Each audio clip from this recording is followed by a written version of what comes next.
မင်္ဂလာပါရှင်။မာရှဲဒါရိုရီကနေကြိုဆိုလိုက်ပါရရှင်။ဒီနေ့မှာတော့ဆရာမြင့်တန်ရေးသားထားတဲ့ပျော်တယ်ဆိုတဲ့ကိစ္စဆိုတဲ့ဝတ္ထုလေးကိုဖတ်ပြပေးခြင်းပါတယ်ရှင်။ငယ်ငယ်ကအဖေရဲ့ဘာကြီးဒုက္ခရဲ့ဦးလေးခန့်ရဲ့ဖုန်ကြီးဦးဝကရဲ့ဖိုယုံကလေးမှာထိုင်စကားပြောကြရင်ငင်းကြတဲ့အကြောင်းတစ်ခုရှိတယ်။ပျော်တယ်ဆိုတဲ့အကြောင်းပဲ။ဘာရဲတော့မဟုတ်ဘူး။ရင်နွေးချမ်းတောက်ကြရင်စကားဥပေါင်းလျှောက်ပြောကြရကအဲ့ဒီအကြောင်းကိုပြောလိရှိကြတာပဲဦးလေးခန့်ကတော့ကျောင်းဆရာပေးတဲ့စကားနေတယ်အဖေတို့တွေဟာကျောင်းဆရာဘွားကလာကြတာကြီးပဲဦးလေးခန့်တယောက်သာတေတဲ့အထိကျောင်းဆရာလောက်သွားတာသူကနားထောင်တာများတယ်ကျွန်တော်ကတော့အဖေနဲ့ဘာကြီးဒုက္ခတို့နှစ်ယောက်သာစကားအခြေတင်ပြောရင်သဘောကျတယ်ကျွန်တော်သဘောကျတဲ့အဓိကအချက်ကတော့အဖေနဲ့ဘာကြီးဒုက္ခတို့နှစ်ယောက်ရဲ့ကြောထောက်နောက်ခံအမြင်ဟာလုံးလုံးကိုမတူဘူးအဖေကဘာသာရေးမှာအခြေခံနေဘာကြီးဒုက္ခကလွတ်လပ်စွာတွေးခေါ်မှုမှာအခြေခံနေအဖေနဲ့ဘာကြီးဒုက္ခတို့ပြောတယ်မပြောဘူးလူဘလို့ပြောတဲ့လူပြောနိုင်သလားဆိုတာတွေကိုအရှိအကြာစဉ်းစားမကြည့်မိခဲ့မိဘူးခေါင်းထဲမှာတော့ရှိနေတယ်မဟုတ်ရင်အုံနောက်ရဲ့နောက်ကျောတနေရာမှာရှိနေခဲ့ပုံပဲအထူးသဖြင့်အသက်ကြီးလာတော့လူငယ်တွေပြောတာတွေ့ရင်ငါကောဒီလိုပြောဘူးသလားဆိုတဲ့မိကွန်းကပေါ်လာတတ်တယ်မနစ်ကတော့ခရီးသွားရင်ကျွန်တော်ဇနီးရဲ့ကျွန်တော်မိတ်ဆွေရဲ့ကျွန်တော်ရဲ့ထိုင်ပြီးစကားပြောဖြစ်ကြတယ်။အဲ့ဒီတော့မှမိတ်ဆွေကတို့ဘယ်တော့လောက်ဟိမဝင်းနဲ့တောင်ချီသွားကြမလဲလို့မေးတယ်။သူကအတီပြောတာဇနီးတဲ့ကရှင်လဲအဲ့ဒီစီရင်နဲ့ပါသွားပြီလားလို့မိတ်ဆွေကိုဆက်ပြောတယ်။ဒီတော့ကျမလည်းသူ့ကိုသွားစီချင်ပါတယ်လို့ဆက်ပြောတယ်။မိတ်ဆွေကတော့ပြင်မပြေပဲခေါင်းခါတယ်။ခေါင်းခါရဲဆိုတာကလည်းခက်တော့အခက်သားဒါပေမဲ့ကျွန်တော်မိတ်ဆွေခေါင်းခါတာကတော့မကောင်းတဲ့စိတ်နဲ့စန့်ကျင်တဲ့စိတ်မဟုတ်ဘူးဆိုတာကျွန်တော်ယုံနေဟိမဝင်းနဲ့တောင်ချီကိစ္စကတော့ဒီလိုကျွန်တော်ကောင်းထဲမှာမသိခင်လှုပ်ချင်တာကလေး10ခုလောက်စည်ရင်းလှုပ်ပြီးတေးထားတယ်အဲ့ဒီထဲမှာတစ်ခုကဘာမှလုပ်စရာမရှိရတဲ့တနေ့မှာလူသူအရောက်အပေါက်နေတဲ့ဟိမဝင်းနဲ့တောင်ချီတနေရာကစမ်းချောင်းကလေးတစ်ခုစီသွားပြီးထိုင်နေရေးလီချွန်းခြင်းနဲ့ဒီအကြောင်းကိုဇနီးတွေကိုပြောပြဘူးတယ်10နှစ်မကတော့ဘူးစပြောတော့ကသူကရှိတယ်ကျွန်တော်ရဲ့တိမ်ဆောင်းနေတဲ့စိတ်ကူးတဲ့ပေါင်းများစွာတွေကတခုပဲလို့လက်ခံလိုက်ပုံရတယ်နောက်တစ်ချိန်တော့လမ်းပန်ကမဲပင်မြင့်နဘေးစီကစားသောက်ဆိုင်မှာထမင်းစားနေကြရင်ရေခမ်းစားပြုနေပြီဖြစ်တဲ့မြင့်ကလေးကိုကြည့်ပြီးကျွန်တော်ရဲ့ဟိမဝင်းနာတောင်ကြီးစီမံကိန်းကိုတတိယလိုက်ပြီလို့ပြောမိပြန်တယ်ဒီတော့မှသူကရှင်တကယ်ကိုလှုပ်ချင်နေတာပဲလို့ကောက်ချက်ချပြီးဒီလိုဖြင့်ရှင်အားတဲ့ခါသွားဖို့လို့အားပေးတယ်နောက်တော့အဲ့ဒီသွားပြီးရှင်လို့ချင်တာလုပ်ရင်ပျော်မယ်ထင်သလားဆိုတဲ့မိကိုမိတယ်။တကယ်တော့ကျွန်တော်အနေနဲ့ပျော်ချင်လို့အဲ့ဒီစီသွားတာမဟုတ်ဘူး။ကျွန်တော်ရှင်းပြတော့သူကထပ်မိတယ်။ပျော်ချင်လို့မဟုတ်ဘူးဆိုရင်ဘာဖြစ်လို့သွားချင်ရတာလဲတဲ့။ကျွန်တော်ဘက်ကအကောင်းဆုံးပေးနိုင်တဲ့အဖြေကတော့ကျေနပ်မှုတစုံတရာရမယ်ထင်နေဆိုတာပဲ။ကျေနပ်မှုတစုံတရာရရင်ပျော်တယ်မဟုတ်လားလို့သူကထပ်မိတော့ကျွန်တော်မဖြေတတ်ဘူး။ကျွန်တော်ကောင်းထဲမှာဖြေစရာမရှိဘူး။တကယ်တော့ကျဉ်းနှံမှုတစုံတရာရတယ်ဆိုတာကပျော်တော့မဟုတ်ဘူးလို့ကျွန်တော်ထင်တယ်။တာမန်လူဖွဲ့စည်းထဲမှာနေတဲ့လူတစ်ယောက်အနေနဲ့ကတော့ပျော်တယ်မပျော်ဘူးကိုစဉ်းစားရမှာလူမှုဆက်ဆံရေးဘဝတွေကတာမန်အနေထားတွေနဲ့ပဲကျွန်တော်စဉ်းစားတယ်။ဘာသာရေးရှုထောင့်ကိုထည့်မစဉ်းစားဘူး။ဘာသာရေးအခြေခံအမြင်တွေဟာလူရဲ့သိမှုအတိုင်းအတာမှန်သမျှကိုကန့်သတ်လိုက်တာကြီးပဲ။ဥပမာငနီနဲ့ငပြူဟာမတူညီတဲ့ဘာသာရေးတစ်ခုစီကိုလက်ခံထားကြတယ်ဆိုပါစို့ငနီကငါလက်ခံထားတာကမင်းလိုအစွန်းမရောက်ဘူးငါကအလဲအလက်တမမြတ်တဲ့လမ်းစဉ်ပဲလို့ဆိုရင်တာမန်အနေထားမှာတော့ဟုတ်တယ်ရောင်ပဲတကယ်တမ်းမှာတော့ငနီရဲ့အမြင်ဟာတရားလက်လွတ်ပြောတဲ့အမြင်သူ့ရဲ့ရှိနေမှုဖြစ်တည်နေမှုတစ်ခုရဲ့ပေါ်မှာသာကြည့်ပြီးလက်ခံထားတဲ့အမြင်ပဲအကြောင်းကငနီဟာငဖြူရဲ့တီးခြားဖြစ်ရှိနေခြင်းကိုအတိအမှတ်မပြုံနဲ့မကဘူးငဖြူပါဝင်ပတ်သက်နေရတဲ့လူအဖွဲ့အစည်းရဲ့အလားတူအကြောင်းတွေကိုထည့်မစင်စားလို့ပဲတကယ်တော့အစွန်းရောက်တဲ့တစ်ဖက်ဆောင်နေဖြစ်တယ်ဆိုတာမှန်သမျှဟာအခြားလူဖွဲ့စည်းကထွက်လာတဲ့အတန်ကြီးပဲခလောက်တန်ကြလို့နွားရှိမှန်းသိတယ်ဆိုတဲ့အမြင်လောက်ပဲတကယ်တော့ခလောက်ကိုခြုံပေါ်မှာချိတ်ထားလို့လေတိုးရင်အတန်ထွက်နေတာနောက်မရှိဘူးဆိုတာကိုသိတာမျိုးမဟုတ်ဘူးဘာသာရေးအခြေခံအမြင်တိုင်းမှာအခြားတစ်ဖက်ထက်ကိုကတာတယ်လို့လက်ခံထားတာကြီးပဲဒီနေရာမှာကျွန်တော်ဆိုလိုချင်တဲ့ကဒီလောက်ပဲမို့ဒီဘက်ကိုချမ်းခဲ့ပါမယ်လူဖွဲ့စည်းအကြောင်းကိုထည့်ပြောရတာကလည်းအကြောင်းရှိပါတယ်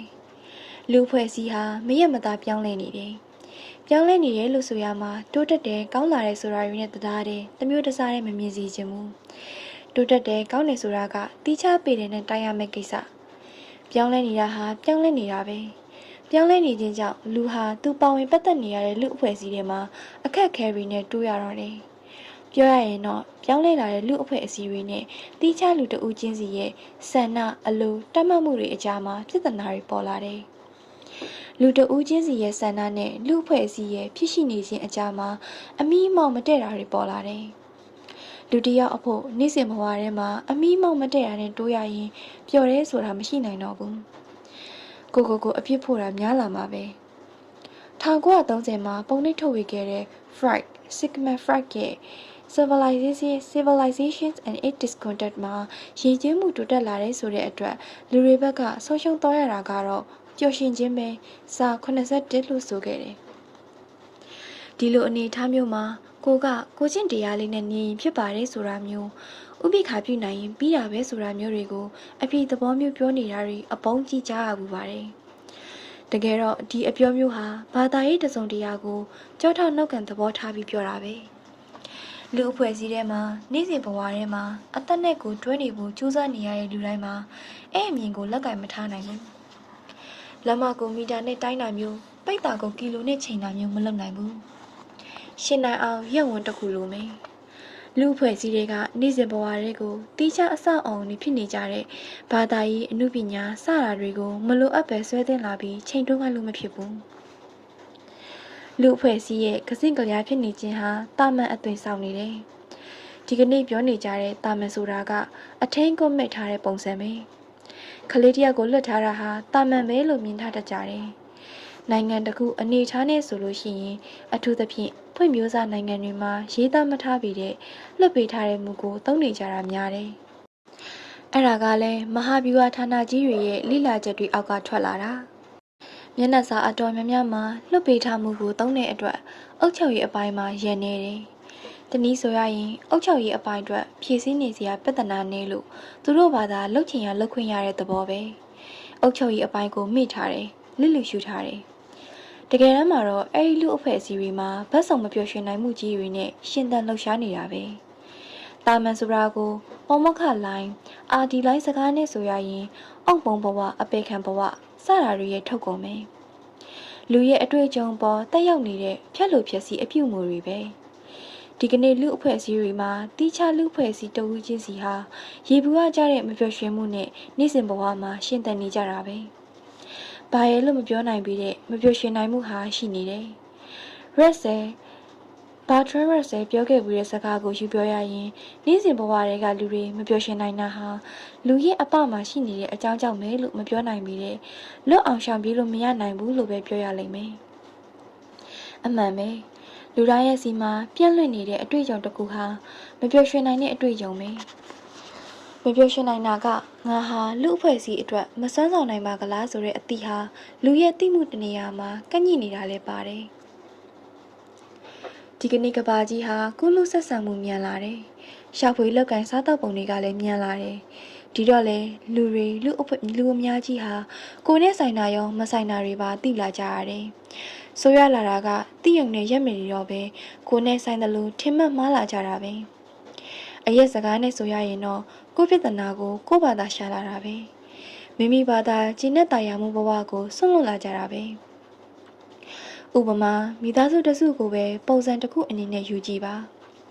လင်မယားအကြားမိဘနဲ့သားသမီးအကြားမောင်နှမအကြားမှာအရင်ကရှိခဲ့မှုတဲ့လူမှုဆက်ဆံရေးစနစ်အောက်ကစိတ်ဝင်တစားရှိပုံမျိုးအပြင်အပခရရှိသားတဲ့သိမှုတွေအများကြီးဝင်ရောက်နေတယ်လူမှုဆက်ဆံရေးပုံစံပြောင်းသွားတဲ့အတွက်မိဘကသားသမီးအတွက်ပူပန်စရာများလာသလိုမိဘအနေနဲ့လည်းသူတို့လူမှုဆက်ဆံရေးဘဝထဲမှာထည့်ဆင်စားဖို့ပိုလာတယ်ပြောစရာတွေပိုလာတယ်အဲ့ဒီပိုလာတဲ့အထဲမှာ3ပုံ2ပုံလောက်ကသူတို့ရဲ့နေ့စဉ်ဘဝနဲ့ဓာတ်ရိုက်မသက်ဆိုင်တဲ့အကြောင်းတွေပဲဒါပေမဲ့လည်းအပကနေအတိပေးထားတာတွေကြောင့်လူအများစုရဲ့စိတ်ထဲမှာသူတို့နဲ့ဓာတ်ရိုက်သက်ဆိုင်နေတယ်လို့ပဲဥပမာဒီကနေ့ကဘာကြီးမှာဒီမိုကရေစီဆိုတာအများဆုံးသုံးတဲ့စကားလုံးတစ်ခုလူတိုင်းနဲ့ဆိုင်နေတယ်လို့မျိုးပဲ ဥရောပတက္ကသိုလ်တစ်ခုကဒီမိုကရေစီအကြောင်းပြောဆိုနေတဲ့လူတွေကိုဒီမိုကရေစီဆိုတာဘာလဲဘယ်သူဒီမိုကရေစီလဲဆိုပြီးမေးခွန်းမေးပြီးသူတည်တနာလောက်တော့တရားမှာ69ယောက်လောက်ကတိတိကျကျအပြည့်မပေးနိုင်ကြဘူးကျန်တဲ့9ယောက်မှာ4ယောက်ကအမေရိကန်ဒီမိုကရေစီစနစ်ကိုညွှန်တယ်ဒီတော့လေသူတည်တနာပြုလုပ်သူတွေကအဲ့ဒီ9ယောက်ကိုအမေရိကန်အစိုးရမှ1983ခုနှစ်ကကွန်ဂရက်ရဲ့သဘောတူညီချက်အရNational Endowment for Democracy NED ဆိုတာရှိတယ်။အဲဒီကနေနိုင်ငံငယ်တွေကအတိုက်ခံတွေကိုလက်ချိတ်ထိုးပတ်စံပေးပြီးပြည်ရင်းမတည်ငြိမ်မှုဖြစ်အောင်လုပ်စီတယ်ဆိုတာကြားဘူးသလားလို့မေးတော့မကြားဘူးကြဘူးလို့ဖြေတဲ့။ဒီမှာကျွန်တော်ဆိုလိုချင်တာကခဏလူအဖွဲ့အစည်းထဲမှာသိနိုင်မှုအတိုင်းတာကျယ်ပြန့်နေတာမှန်ပေတဲ့လိုအပ်တဲ့သိမှုအတိုင်းတာကနည်းနေသေးတယ်။အပြေအဝမသိပဲလူတဦးချင်းစီရဲ့လူမှုအဖွဲ့အစည်းထဲမှာပါဝင်ပတ်သက်နေမှုဟာအကြောင်းတရားအဖြစ်မှန်ကောင်းမှန်ပေတဲ့အကျိုးတရားဖြစ်စေမဲ့အချီးကပ်ပုံဟာလွဲနေသေးတယ်။တခြားဥပမာတစ်ခုပေးရရင်တဘာဝပါပင်ချင်းထိမ့်သိမ့်ရေးဘာဘာညာညာကြွေးကြော်ပြီးတစ်ပင်ဆိုင်ဖို့တရားဟောနေတဲ့လူတွေကိုသူတည်တနာလုပ်ကြည့်တော့60ရာခိုင်နှုန်းလောက်ကကိုယ့်အိမ်ကတစ်ပင်ပန်းပင်ကိုရေမလောင်းဘူးတဲ့လူတွေကျန်40ရာခိုင်နှုန်းကတိုက်ခန်းမှာနေပြီးကိုယ့်အနီးနားကပန်းချံကိုတောင်6လနေလို့တစ်ခေါက်မရောက်ကြဘူးတဲ့ပျော်ရွှင်နိုင်ခြင်းအကြောင်းပြန်သွားရမယ်ဆိုရင်ရက်ဆဲရေးခဲ့မှုရဲ့အထက်ကမပျော်နိုင်တဲ့လူမျိုး၃မျိုးအကြောင်းနည်းနည်းရေးချင်တယ်။အဓိကကတော့ကိုအလေးထားတဲ့လူမျိုးတွေပဲ။တစ်မျိုးကတော့အပြည့်မြင်တတ်တဲ့လူဒုတိယကတော့ကိုသိချစ်တဲ့လူနောက်ဆုံးကတော့သူများထက်ငါကတာတယ်လို့ထင်ထားတဲ့လူတွေပဲ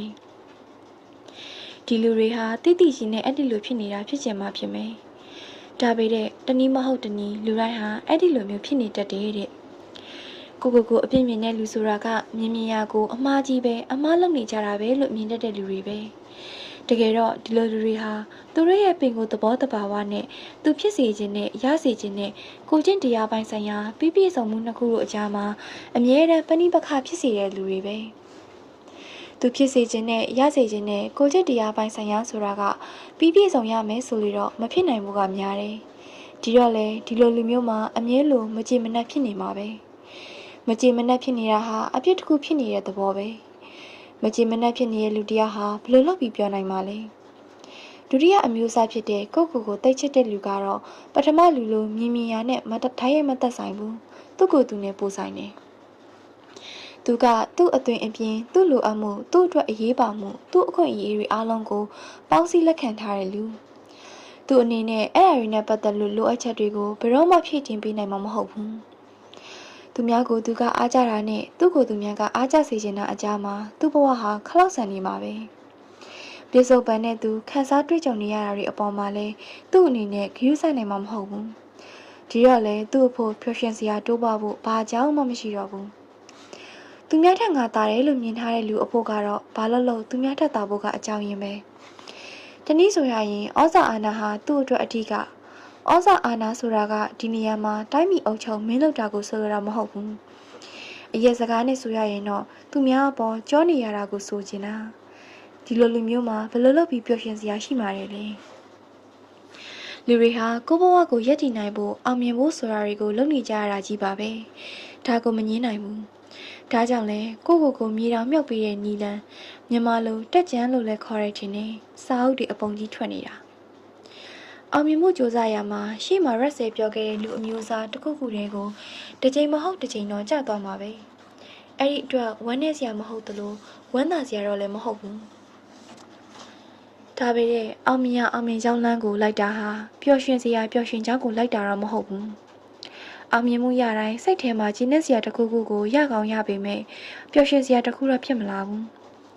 အောင်မြင်မှုဆိုတာကအနာဂတ်ဆိုတာကိုထည့်တွက်ပြီးလုပ်တာပဲအနာဂတ်ကိုထည့်တွက်ပြီးတမိုးထားပြီးလုပ်တဲ့အတွက်ပြစ္ဆုတ်ပံမှာလက်လွတ်လိုက်ရတာဆောက်ရှောက်သွားရတာရှိသွားရောရက်ဆယ်ရဲ့စကားနဲ့ဆိုရရင်အနာဂတ်ကိုကြည့်တဲ့အလေးအကျင့်နဲ့ပြစ္ဆုတ်ပံရဲ့အလုံးစုံသောအနက်အတိတ်ပဲကိုတွေးနေတာဟာမကောင်းတဲ့အကျိုးဆက်ပေါ်ပေါက်လာစေရမှတည်နေတယ်အလုံးစုံဆိုတဲ့သဘောထဲမှာပါဝင်နေတဲ့အစိတ်ပိုင်းကလေးတွေမှာဘာတန်မိုးမှမရှိရင်ဒီအလုံးစုံဆိုတာကြီးမှလည်းဘာတန်မိုးမှရှိမှာမဟုတ်ဘူးလို့ပြောရမှာပဲအရက်စကားနဲ့တိတ်တိတ်ပြောရရင်တော့ပြစ္ဆုတ်ပံမှာပြောစရာမရှိလို့ကဖြင့်အနာဂတ်ဆိုတာကြီးမှာဘာသွားလောက်ကြမှာတော့လို့ပြောရမှာပဲ အောင်မြင်မှုလမ်းကြောင်းကိုလိုက်တာဟာတကယ်တမ်းမှာကိုစိတ်ဝင်စားတာတစ်ခုတည်းမှာတည်နေလိုက်တာပဲတနည်းတလန်းအဖြစ်ဆိုရရင်တော့ကိုနှိမ့်မြုပ်လိုက်တာပဲကိုစိတ်ဝင်စားတာတစ်ခုတည်းမှာတည်နေတာဟာကိုဘာသာအရှုံးပေးထားတာပဲကိုပါဝင်ခြင်းမှာကိုယ်တိုင်ပါဝင်ပတ်သက်နိုင်မှုရှိတာတွေနဲ့ကိုအကြမှာစီးရုပ်ခတ်လိုက်တာပဲကိုဆန္ဒတစ်ခုရဲ့အရင်ခံပြီးကိုဘာသာအောင်မြင်အောင်လုပ်တာဟာဘာသာရေးအခြေခံမှာအတိပတိတစ်ပါးပါမှာအခြေခံတာဖြစ်လို့ဟုတ်ချင်ဟုတ်မယ်မှန်ချင်မှန်မယ်ကောင်းချင်ကောင်းမယ်နေ့စဉ်ဘဝတွေကတာမန်လူတွေအနေနဲ့ကမလွယ်ဘူးအချိန်မှန်တယောက်ကထမင်းလက်ကကြွေးပါမယ်လို့တောင်းယူထားရင်တော့တမျိုးတာမန်လူတွေအနေနဲ့သူတို့ပါဝင်ပတ်သက်နေရတဲ့လူအဖွဲ့အစည်းတွေမှာအဆက်ဆံရှိနေရတယ်ဆိုပေမဲ့လည်းဆက်ဆံပုံလွဲလို့ကဖြင့်ပျော်စရာနဲ့ဝေးနေအောင်ပါပဲလူတဦးတယောက်အနေနဲ့တခြားတဦးတယောက်ကိုပြိုင်နေရှင်းနေအားကြတယ်သဘောကျတယ်မကြိုက်ဘူးဘာဘာညာညာတွေရှိနေတတ်တယ်ဒီကြားတဲ့အောင်မြင်ကြောင့်ရှိတဲ့လူတွေကအဲ့ဓာတွေတိုက်တွန်းနေဒီတော့လေဘဝဟာပြိုင်ပွဲကြီးတစ်ခုဖြစ်သွားရောအဲ့လိုပြိုင်ပွဲတွေဝင်နေခြင်းလို့တော့ပျော်စရာရှိမှမထင်ဘူးဘဝကိုအောင်မြင်နေမအောင်မြင်မှုနဲ့တိုင်းတာနေတာဟာပျော်စရာကောင်းလိမ့်မယ်လို့ကျွန်တော်မထင်ဘူးကိုအောင်မြင်နေဆိုတာကိုကြည်နပ်ဖို့သူများကကိုလောက်မအောင်မြင်ဘူးဆိုတာမှလည်းတည်နေသေးတာကိုသူများငါလောက်မအောင်မြင်ဘူးဆိုတာမှတဲပြီးရက်တည်နေတဲ့ကိုယ့်ရဲ့အနေအထားဟာလွယ်လွယ်အသားကျမှာမဟုတ်ဘူးတထိတ်ထိတ်နဲ့နေနေရတာပဲတထိတ်ထိတ်နဲ့နေနေရတဲ့ဘဝဟာပျော်စရာကောင်းနိုင်ပါမလားကောင်းနိုင်မယ်လို့ကျွန်တော်မထင်ဘူး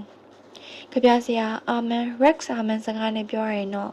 မင်းကိုမင်းသူများနဲ့ရှင်ရင်ကိုပိုးပြီးစိတ်ဝင်စားနေမယ်ခါတိလာမယ်အကြောင်းကတော့မင်းထက်သားတဲ့သူမင်းထက်ညံ့တဲ့လူတွေအမြဲရှိနေလို့ပဲတဲ့ဒီစိတ်ကတိတိမတိစိတ်ကတိတိလူတွေဟာရှင်းကြည့်တဲ့အသိရှိတာပဲအခြားကိစ္စတွေမှာတော့မပြောတတ်ဘူးပျော်ရွှင်မှုဆိုတဲ့နေရာမှာတော့မကောင်းလာဘူးကျွန်တော်ဘဝအတွေ့အကြုံကိုတွေ့အဖြစ်ပဲတစ်ခုရေးပြပါရစေဝိတ္တရအရာနှစ်စဉ်တစ်နေ့ချာလောက်မှာကျွန်တော်ရဲ့ကျမ်းမာရေးကိုစစ်ပြီးဉာဏ်ရည်ဉာဏ်သွေးမှတ်ဉာဏ်စာဖတ်နှုံစတာတွေသိရပါတယ်ပြီးခဲ့တဲ့2နှစ်လောက်ကစစ်ချက်ထွက်လာတော့ကျွန်တော်စာဖတ်နှုံကလွဲလို့ကျန်တာမှာအပြည့်ဆိုစရာမရှိပေတဲ့စာဖတ်နှုံစာမှတ်နိုင်ဖတ်နိုင်နေစွမ်းရည်ကတော့ကျသွားတယ်စစ်စီတဲ့ပညာရှင်တွေနဲ့တွေ့တော့ခမည်းအသက်အရွယ်မှာခုလောက်ဖတ်နိုင်တာခုံယူစရာပါလို့သူကပြောပြီးတဲ့ခုံမယူနိုင်တဲ့အပြင်စိတ်သက်ပါကျသွားပါလေရောတနှုံနှုံနဲ့ကြားရပဲဆိုကြပါဆိုရဲ့ကျွန်တော်ပညာနဲ့ပတ်သက်လို့ကျွန်တော်လုံနိုင်ခံနိုင်တဲ့စွမ်းရည်နဲ့ပတ်သက်လို့မာနမရှိခဲ့ဘူးမပြိုင်ခဲ့ဘူးလို့အမြင်ထင်ခဲ့တယ်။ဘာကြီးဒုက္ခဆုံးမဘူးတဲ့မြေကြီးကျဲပင်နဲ့မင်းနဲ့အကြားမှာဖက်နှက်ပဲခံနေပါစီမဟုတ်ရင်လဲသွားမယ်ဆိုတဲ့စကားနဲ့နေခဲ့တယ်။ဘာကြီးဆိုချင်တာကဘဝင်မမြင့်နဲ့ဆိုတာပဲ။ဒါပေမဲ့ကျွန်တော်ပြိုင်နေတာမသိခဲ့ဘူး။နောက်ဆုံးအစားအသောက်အိပ်ပြက်လာတော့စိတ်ပညာရှင်ကြီးတယောက်နဲ့သွားတွေ့ရတယ်။၄-၅ချိန်လောက်တွေ့လိုက်တော့မှစိတ်ရည်လေးလာလေခမည်းဟာညံ့သွားတာမအောင်မြင်မှာကိုကြောက်နေတာ Fear of failure တဲ့ခမည်းရဲ့တကယ်အနေထားကိုလက်မခံနိုင်တာပဲတဲ့ဒီတော့ပထမဦးဆုံးအနေနဲ့ကခမည်းခမည်းရဲ့အနေထားတိုင်းလက်ခံရမယ်လက်ခံရမှာအရှုံးသမားတယောက်အနေနဲ့လက်ခံရမှာမဟုတ်ဘူးတကယ်ဖြစ်ရှိနေတဲ့အနေအထားကိုအတိမတ်ပြုတတ်မိုးထားတဲ့အနေနဲ့လက်ခံရမှာပဲလို့သူကဆိုတယ်သူပြောတဲ့အထက်ကအရှုံးသမားတယောက်ကိုလက်ခံနေဆိုတာကဒီအသက်အရွယ်ရောက်မှာတော့ငါဒီလောက်ပဲဖတ်နိုင်စွမ်းရှိမှာပဲလို့စိတ်ကိုလျှော့ချပြီးအဆုံးမြင်ရှုတော့အရှုံးသမားရဲ့နလန်မထူနိုင်တော့တဲ့အမြင်နဲ့လက်ခံလိုက်တာမျိုးအဲ့လိုလက်မခံစေခြင်းဘူးသူလက်ခံစေခြင်းကငါဒီလောက်ပဲဖတ်နိုင်တယ်ငါလုံးစရာကိုင်းစရာရှိတာကိုငါလုံးနိုင်ကန်နိုင်တဲ့လက်ရှိအတိုင်းတာနဲ့ဆက်လုပ်မယ်ဆိုတဲ့လက်ခံမှုမျိုးအတိတ်ပြစ္ဆုတ်ပံအနာဂတ်ဟာတပြင်းကြီးထဲမှာအနာဂတ်ရဲ့ရှိနေခြင်းကိုအတိမတ်ပြုထားရုံထက်ပိုပြီးနေရာမပေးတော့တဲ့သဘောပဲအခြားတနည်းနဲ့လွယ်လွယ်ထက်ဆိုရရင်တကားပိတ်တယ်ဆိုတာကိုမဝင်စေခြင်းလို့ပဲလို့တွေးမယ်အစားတကားကိုဖွင့်ဝင်လာစေခြင်းနဲ့လို့မြင်ပြီးလက်ခံတဲ့အမြင်ပဲဘဝမှာတခြားခွင့်ရည်တွေလည်းရှိနေသေးတယ်ဆိုတဲ့သဘောပဲတခါကရန်ကုန်မှာပညာရေးဆိုင်ရာဆွေးနွေးပွဲတစ်ခုရဲ့ညစာစားပွဲမှာဆရာဟောင်းတချို့ကိုပါတိတ်ချက်ကိုစီနဲ့တွေ့လိုက်ရတော့အဆန်းဖြစ်သွားတယ်ဟိုစင်ကတိုက်ပုံနဲ့ဖာနဲ့နေကြတဲ့သူတွေကိုဒီတော့ပါတိတ်မဝတ်တဲ့ဆရာကြီးတယောက်ကိုမေးတော့သူတို့ကပြင်ဆင်ယူလိုက်ကြပြီဗျာလို့ပြောတယ်ဒီတော့လည်းကျွန်တော်သဘောမပေါက်ဘူးဒီတော့ဆရာကြီးကဆက်ရှင်းပြတယ်ဒီလိုဗျာပြင်ဆင်ယူလိုက်ကြတော့သူတို့ကိုလူတွေသိမ့်မသိကြတော့ဘူးသူတို့ကလူသိသူတီလေးလည်းခံကျင်သေးတာကိုဒီတော့ပါတိတ်ချက်ကထင်းနေပေါ်ပေါ်ရှိတယ်ခုခံများလှမ်းမြင်တယ်လို့ပေါ့ဗျာကျွန်တော်တို့စီမှာအတိတ်ကပညာရှိမှန်ရင်ပါတိတ်ချက်တစ်ထည်တော့ရှိရတယ်လို့ရှင်းပြတယ် အခြားဆရာတယောက်ကတော့တမျိုးအနှက်ဖော်တယ်ဆရာကြီးတွေပြင်ဆင်ယူသွားပြီးပိတ်တာဖြစ်သွားတာပေါ်လင်းစီခြင်းလို့တဲ့ဒါလည်းဟုတ်လိမ့်မလားပဲခုနေတော့ကျွန်တော်ရဲ့စိတ်ပညာရှင်စကားနဲ့ချင်းကြည့်ရရင်ဆရာကြီးတွေဟာပိတ်ထားတဲ့တကားကိုဖွင့်ဝင်လိုက်တာပဲဖြစ်မယ်လို့မြင်လာမိတယ်တကယ်တော့ပျော်ရွှင်စရာဟာတကယ်ဘဝနဲ့ခင်းကနေလို့ရမယ်လို့မထင်ဘူးတကယ်ဘဝမှာကလူအပ်မှုတွေဖြည့်ဆည်းပေးစရာတွေအပုံကြီးပဲအမျိုးမျိုးပဲပြောစရာဆိုတာဟာယုတ်တိစနစ်တစုံတရာနဲ့ရှင်းပြလို့မရနိုင်တာတော့အမှန်ပဲဒါပေမဲ့လူဖွဲ့စည်းအတွင်းကလူတွေရဲ့နေ့စဉ်ဘဝမှာရှိနေလေတော့စင်ကြင်ုံတရားနဲ့ကင်းပြီးတော့မတည်နေနိုင်ဘူးစင်ကြင်ုံတရားရဲ့ပရဝုံအတွင်းမှာရှိနေရမှာပဲစင်ကြင်ုံတရားနဲ့ကင်းပနိုင်တဲ့ပျော်ရွှင်မှုမှန်သမျှဟာတာမန်လူတွေနဲ့ဆိုင်မှာမဟုတ်ဘူးဆိုလိုတာကလူဖွဲ့စည်းအတွင်းမှာတိကျတည်ရှိနေတဲ့အနုပညာအဆောက်အအုံတွေကကြပြစရာပကြီးစရာရဲ့ပျော်ရွှင်ခြင်းမျိုးဘာသာရေးအဆောက်အအုံတွေကဘာသာရေးအခြေခံတစ်ခုခုမှာတည်ထားတဲ့ပျော်ရွှင်ခြင်းမျိုးဒီပျော်ရွှင်ခြင်းတွေဟာတာမန်လူတွေအတွက်တော့မဟုတ်နိုင်ဘူးလူဖွဲ့စည်းတိုင်းရဲ့နေ့စဉ်ဘဝတွေကလူတွေဟာစင်ကြယ်တွေစင်ကြယ်လုံးတရားတွေနဲ့အသက်ရှင်နေကြတာပဲစနစ်ကြရတဲ့စင်ကြယ်မှန်သမျှဟာလူရဲ့ဖြစ်နေခြင်းအတွင်းမှာနိလန့်တွေအဖြစ်နဲ့ရှိနေတာဒီကြကြပြောရရင်တော့ကိုယ့်ရဲ့ရည်မှန်းချက်ပန်းနိုင်ကိုဖော်ထုတ်ဖို့နှီးလန့်မယ်စင်ကြယ်ခြင်းဆိုတာလမ်းဆုံးမဟုတ်ဘူးလမ်းဆုံးစီသွားတဲ့နှီးလန့်မယ်ဒါပေမဲ့စင်ကြယ်လုံးမှန်တဲ့စင်ကြယ်လုံးတရားမှန်သမျှဟာလက်တွေ့လောက်ကင်ဖို့မဟုတ်ပဲစင်ကြယ်လုံးတရားတွေဟာအပြုတ်မှုအရှင်တစုံတရာမရှိပေတဲ့ရှိနေနိုင်တယ်လူတိုင်းဟာလွတ်လပ်နေရပဲလူတိုင်းရဲ့ရွေးချယ်ခွင့်တွေဟာသူတို့ရဲ့ဖြစ်ရှိနေရခြင်းအတွင်းကလွတ်လပ်မှုပဲလူဟာဘယ်ဟာမကောင်းဘူးဘယ်ဟာကောင်းတယ်ဆိုတာသိတယ်ဒီလိုပဲပျော်စရာကောင်းတာနဲ့ပျော်စရာမကောင်းတာကိုလည်းသိတယ်ဒီတော့လေသူ့အနေနဲ့ရွေးချယ်စရာရှိရင်ပျော်စရာမကောင်းတာကိုလည်းရွေးမှာမဟုတ်ဘူးပျော်စရာကောင်းတာကိုရွေးချယ်တယ်ဒီလိုမှမဟုတ်ရင်လူတစ်ယောက်အနေနဲ့သူ့အတွက်ပျော်စရာကောင်းမှာပဲလို့ထင်တာကိုရွေးမှာပဲပျော်ရွှင်ခြင်းကိုရလက်တစ်ခုအဖြစ်တစ်ခုအဖြစ်တာမဟုတ်ဘူးပျော်ရွှင်ခြင်းဆိုတာသူ့အတွက်တော့ဒါပဲဆိုပြီးအနက်ဖွင့်တာဒီပျော်ရွှင်ခြင်းဟာလူဖွဲ့စည်းကထုတ်ပြန်ကန့်သတ်ထားတဲ့ကိုကျင့်တရားစံဘာသာရေးစံအနုပညာစံစတာတွေနဲ့ကိုက်ချင်မှကိုက်မယ်လူရဲ့ပျော်ရွှင်ခြင်းဟာသူရဲ့လွတ်လပ်စွာရေးချယ်ထားနိုင်မှုအတွင်းကရလက်တစ်ခုအဖြစ်ရလိုက်တဲ့စင်ကြီးတစ်ခုပဲဒီထက်မပိုဘူးဒါပေမဲ့လည်းတကယ်လို့စင်ကြင်ုံတရားမရှိတဲ့လူအဖွဲ့အစည်းဆိုတာရှိခဲ့ရင်အဲ့ဒီအထက်ကနေ့စဉ်ဘဝထဲမှာပျော်စရာဆိုတာတမျိုးများဖြစ်နေလိမ့်မလားဖြစ်နိုင်မလားဒါမှမဟုတ်အမျိုးအမည်ခေါ်ဝေါ်တတ်မှတ်လို့မရနိုင်တာတခုအဖြစ်တည်ရှိနေမလားဆိုတာကိုဆက်ပြီးတွေးကြည့်သင့်တယ်လို့ထင်တယ်တိတ်ဆောက်နေသောစိတ်ကူးတွေများမှချင်းတွဲမဂ္ဂဇင်းအမှတ်60မတ်2017